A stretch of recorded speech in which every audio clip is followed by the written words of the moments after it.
Hello everyone, this is Money Mom. Welcome to the channel. Today I want to chat with you guys about how to have a stockpile of food on a very small budget. Let's get started and talk about it. The reason I'm bringing this up is a couple years ago when we had Snowmageddon in Dallas, when we couldn't leave our house for 4 days, we had electricity off and on. There were a few people that were really in harm's way because many of them had electricity, but they had no food in the house because they're used to buying little bits here and there. Now, I don't think a stockpile has to be a year's supply of food, but a stockpile to you could be just an extra 2 weeks of food. Even just having a couple extra things. For example, if you know you eat peanut butter every day, instead of just having one, maybe have 3. All of that can really be a big help. So my first tip is number 1, create a stockpile from the food you already have without buying more. In other words, do an inventory. Go through how many peanut butter do you have? How many pasta sauces do you have? Even if you do that, how many cans of bean and cans of tuna do you have? And go through and do an inventory and see what you have on hand already, because you can maybe create your own stockpile. Number 2, do you have space for a stockpile? We all have different amounts of space. Number 3, what is your family going to eat? I remember when I thought I needed a stockpile, and I've been told by many of you, Money Mom, you already have a stockpile. You've got a lot of food in your refrigerator, freezers, and pantries. And that is true. Could I go a couple weeks without grocery shopping at all? Yes, I could. We would have to go without a couple things, but I definitely could. What is your family going to eat? Are you going to want to buy a bunch of dry beans if nobody eats beans?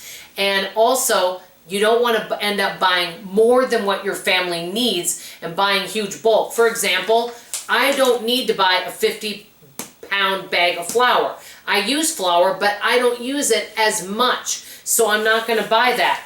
Now, coffee, I have to make sure that I have more than one of these, but let's say our coffee maker stopped working. We have instant coffee. So have things that you need. I know I always like to have a protein drink, so I always have 2 of these. Could I buy 6 or 7? Yes. I simply at this point don't have the space. So deciding the space and deciding what you're going to eat. Now, let's say you really are on a tight budget and you're like, I really can't afford to do a major stockpile. What you could do is when you're at the store, you could say, you know what, I like to have tuna fish on hand. You might buy 1 extra can of tuna. You could spend as little as $3 a week and take some of those items and make sure to put a date on them so you know, and just slowly stock your refrigerator, freezer, and pantry by spending a very minimal amount. Something else that I like to do is I like to come up with meal ideas. Let's say we don't have any meat in the house. Let's say the freezer and fridges aren't working. Well, what do I have in the house? Use some kind of pasta. You can always use pasta. I didn't take out the oatmeal, but you can also do something with oatmeal and put, fruit and things like that in there. Also, let's say you want some kind of protein. You could add some canned tuna to that.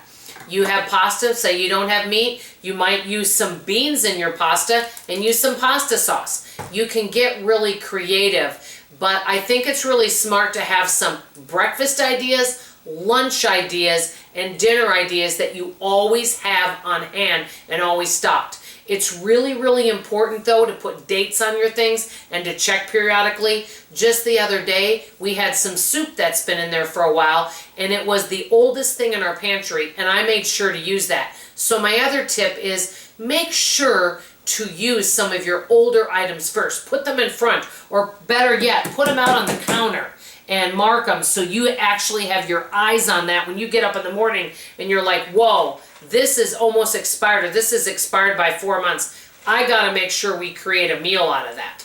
And so that's just an extra little tip there. But stockpiling doesn't have to be these elaborate, huge shelves of items. If you have a large family, maybe that's great.